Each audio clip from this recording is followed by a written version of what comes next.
Bonjour à toutes et à tous, je suis super contente de vous retrouver aujourd'hui. Alors j'avais plusieurs choses à vous annoncer. Donc la première c'est que voilà, j'ai dépassé la centaine d'abonnés. Donc je vous remercie vraiment à tous de me suivre et de me faire confiance en vous abonnant, en me disant que voilà, peut-être ce que je propose ça peut être sympa. Alors il y a eu beaucoup de hauls sur ma chaîne depuis que je l'ai ouverte, enfin depuis que j'ai commencé les vidéos du moins. Parce que je me suis beaucoup équipée, surtout donc en matériel de scrap, et donc je fais maintenant de plus en plus de créations, puisque voilà, je commence un petit peu mieux à connaître mon matériel et à le maîtriser.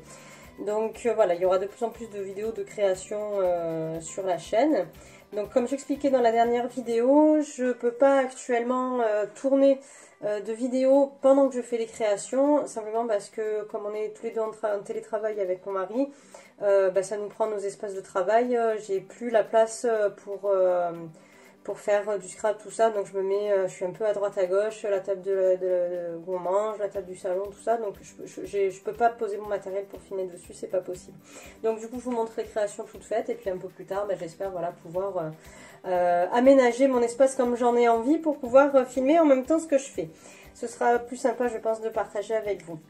Donc par rapport à tout ça, donc comme j'ai dépassé le nombre de, enfin voilà, j'ai dépassé les 100 abonnés, je vais vous demander voilà de continuer à me suivre et à regarder les futures vidéos, parce qu'il y a des petites surprises qui vont arriver dans les prochaines vidéos.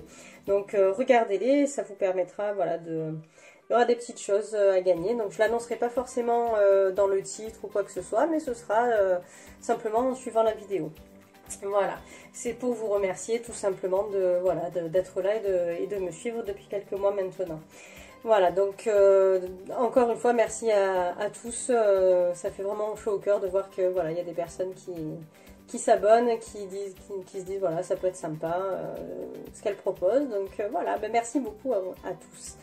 Et puis voilà, alors, ce que j'ai pas fait directement aussi, c'est de vous souhaiter mes meilleurs vœux. Donc voilà, maintenant c'est chose faite. Je vous souhaite vraiment à tous et à toutes vraiment une très très bonne année 2021, en espérant qu'elle aille dans le bon sens, hein, au niveau santé, au niveau tout en fait, hein, argent, travail, amour, tout ce que vous voulez, hein, vraiment que ça vous apporte le meilleur.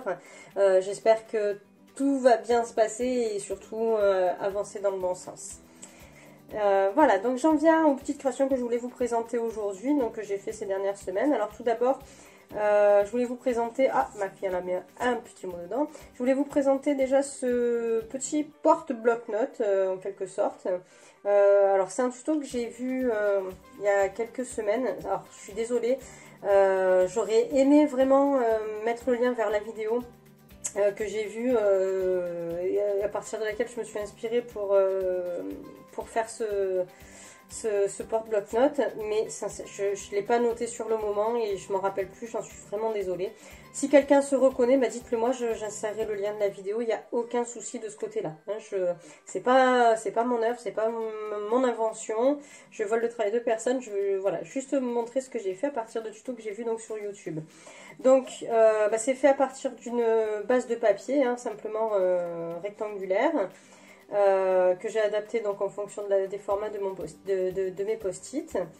Et j'ai rajouté des aimants dessus. Il y en a un qui est couvert par le papier et l'autre non, parce que j'avais fait des essais avec d'autres aimants auparavant qui n'étaient pas assez solides, ça tenait pas et du coup j'ai pas pu réinsérer l'autre aimant comme j'avais voulu. Donc les deux sont apparents, mais bon, c'est pas très grave, je pense que c'est pas si choquant que ça. Voilà, et donc j'ai mis une base de papier noir, j'ai recouvert avec du papier qui proviennent de Bloc Action. J'adore un peu tout ce qui est thème fantasy, pas fantasy, enfin oui, fantasy, mais galaxie, féerie, voilà, pas fantasy, mais féerie, tout ça. Les licornes, j'adore les licornes, donc voilà. Celui-là, je l'ai fait pour ma fille, donc je lui ai rajouté dessus une petite licorne, juste un petit sticker de licorne, quelques strass et demi-perles, et puis j'en suis juste restée là pour la décoration. Je trouvais que ça suffisait pour pas gâcher un peu le beau papier que j'ai utilisé. J'ai juste ancré un peu les contours du papier pour que ce soit un petit peu plus joli. Donc ça voilà, c'est une première chose. Ensuite voilà, j'ai réalisé deux tags. Alors je vais peut-être les détacher. Hop, j'ai utilisé un anneau simplement pour pouvoir les garder ensemble. Donc, alors les deux sont faits avec un fond de Distress. J'ai utilisé de la Distress Oxyde. J'ai projeté des petites taches d'eau dessus, hein, qu'on peut voir un peu là. Enfin, des petites gouttes d'eau donc pour que ça fasse des taches. J'ai simplement tamponné un motif là de pellicule en fait. C'est un motif intégral hein, qui fait toute la longueur, où il y a déjà le papillon, la fleur, tout ça dessus, les petites taches, tout ça. J'ai tamponné sur une feuille à part ces fleurs-là, ainsi que le sentiment, et donc j'ai tout découpé et collé sur le tag. Les fleurs, j'ai mis dessus, ben voilà, je perds mes mots, hein, comme à chaque fois en vidéo, alors que c'est des mots que je connais. J'ai mis, ça va me revenir. Voilà, bah, je suis allée voir parce que je ne me rappelais vraiment plus. J'ai mis du Glossy Accent. J'avais colorisé juste avant avec de la peinture aquarelle. Pour le tampon, donc, je l'avais colorisé avant de mettre le sentiment. En fait, quand je positionne mes encres pour le fond, je fais d'abord un test sur un petit bout de papier. Et je me suis servi de ce bout de papier où j'ai fait mon test pour voir si les couleurs s'accordaient bien entre elles. Je l'ai utilisé pour donc tamponner dessus le sentiment. J'ai rajouté des petits enamel dots par-ci par-là. En noir, voilà, j'aimais bien. Je trouvais que ça rappelait un petit peu le tampon. Et ça faisait ressortir un petit peu les couleurs. J'ai rajouté un œillet ici pour le protéger, et puis derrière, alors c'était du papier blanc, donc je trouvais pas ça très joli. Du coup j'ai découpé dans les mêmes dimensions un papier à motif, donc toujours dans un bloc Action. C'est vrai que tous les papiers que j'ai proviennent d'Action, j'en ai pas acheté ailleurs. J'en utilise pas beaucoup pour l'instant, donc je me contente de ce que je trouve là. Et alors le papier je l'ai rajouté après avoir posé l'œillet. Donc du coup l'œillet est recouvert de ce côté là, puis en fait ça fait vraiment joli, et comme on a l'œillet métallique juste derrière, du coup le papier s'abîme pas finalement, donc voilà, plutôt une bonne chose. Et le deuxième que j'ai fait dans la foulée, donc je l'ai fait avec d'autres dimensions, d'autres couleurs, en faisant toujours mes tests d'abord sur un petit papier à côté pour voir les couleurs si elles s'accordaient bien entre elles.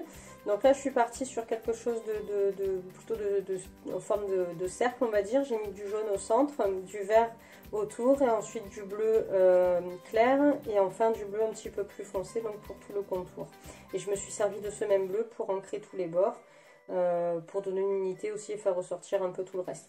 Ensuite j'ai tout simplement positionné ce tampon de fleurs. J'ai rajouté quelques petits motifs par-ci par-là pour pas trop surcharger, mais voilà, j'aime pas le vide non plus, donc j'ai juste rajouté ça. Quelques enamel dots, donc le tampon monté sur mousse, un petit peu en 3D, avec les contours que j'ai fait en bleu également, et toujours un petit peu de Glossy Accent par endroit. Donc j'ai mis au centre de la fleur, j'ai mis sur ce cercle de petits points, et puis sur celui-là, voilà, tout simplement. Et au dos pareil, j'ai mis du papier à motif pour que ce soit plus joli. Que j'ai ancré tout autour aussi. Et alors du coup, comme j'avais fait le violet en premier, et que j'avais trouvé ça sympa de mettre le papier, donc du coup je l'ai collé avant de mettre l'œillet. Et puis en fait, bah, c'est pas très joli. Donc bah, je me dis que si j'en refais la prochaine fois, je ferai comme j'ai fait là, même si c'était un accident à la base, mais au final ça fait plus joli. Puisque voilà, là on voit pas l'œillet à l'arrière, alors que sur le bleu on le voit. Donc bon, c'est pas hyper choquant, mais voilà, je me dis que la prochaine fois peut-être ce sera plus sympa comme ça. Et ben voilà, juste je voulais vous présenter, voilà, vous montrer que je fais pas que des hauls, je fais pas que acheter du matériel, je fais des petites créations aussi dès que j'en ai le temps, ce qui n'est pas forcément évident, mais bon voilà, comme tout le monde, hein, on travaille, on a des enfants, on a une maison, donc on fait comme on peut. Voilà, ben en tout cas j'espère que cette vidéo vous a plu. Si c'est le cas, ben merci de me mettre un petit pouce bleu, comme ça je vois ce que vous aimez. N'hésitez pas, voilà, pour ceux qui découvrent la chaîne, n'hésitez pas à vous abonner également. Si vous avez une chaîne vous aussi, quand vous vous abonnez, ben laissez-moi un petit message, j'irai voir la vôtre avec grand plaisir. Et ben voilà, à très bientôt en tout cas, et je vous souhaite encore une bonne année. Et comme je vous ai dit, suivez bien les prochaines vidéos, il y aura des petites surprises. À bientôt, au revoir.